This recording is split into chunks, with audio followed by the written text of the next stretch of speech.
Welcome top news today. There is an alternative universe where not only did Hillary Clinton win in 2016, she won by 60 percentage points. Guns are scarce and arduous to legally obtain. Bikes are ubiquitous. Public transit is so widespread that millions of adults don't even own cars. People disdain Donald Trump and look down at the intelligence of his supporters. This place, this progressive neo-utopia, is called New York City. And it is run by morons.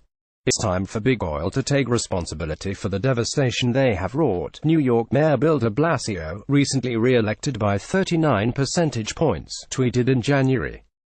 He went on to announce he is suing 5 of the world's biggest oil companies for the damage caused by Superstorm Sandy and starting the process of divesting $5 billion in city pension fund investments from the oil sector. That night the Empire State Building was lit up green.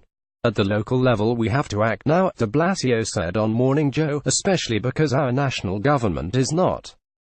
New York politics, city and state alike, are dominated by hostility toward the loud New Yorker currently residing in the White House. NYC must lead the way in standing up to Trump administration bigotry, injustice, corruption, ran the first sentence in the voter guide from my local city councilman, Brad Lander, who won a third term in November 2017 unopposed. Lander's email bulletins are filled with organizing announcements about the resistance and defiant subject lines that might as well have been written by Dumbledore's army about Hugh who must not be named. We won't let him destroy our kids' planet or the country, reads one. Time to start talking about the road to impeachment, reads another. Silly me, I just want the subway to occasionally function and the airports not to be garbage dumps. The sad truth, acknowledged in private to me by multiple senior New York Democratic Party officials, is that Lander, de Blasio, and Gov. Andrew Cuomo are all just responding rationally to the political marketplace. New Yorkers might not have any clue who the borough president or state assemblywoman are, but they sure do hate Donald Trump. In New York, all politics are national.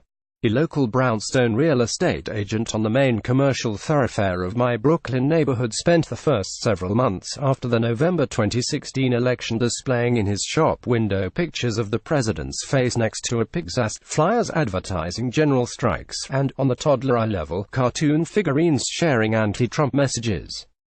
Kids, one of his flyers instructed, ask your parents if they like Trump or support him in any way.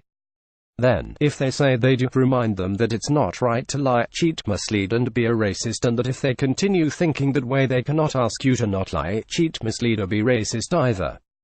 Some of this elected official resistance can be useful and appropriate, such as when de Blasio refused to comply with the Trump administration's request to hand over information about the immigration status of prisoners in New York's custody. As Rudy Giuliani and other prior mayors have rightly pointed out, residents who fear that every contact with authorities could lead to the deportation will stop contacting authorities, which makes the city harder to police. But sadly, much of New York's rebellion is petulant, counterproductive, and wrong.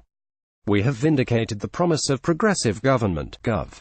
Cuomo bragged in a January State of the State speech that was long on complaints about how the Trump administration is working to roll back so much of what we have done.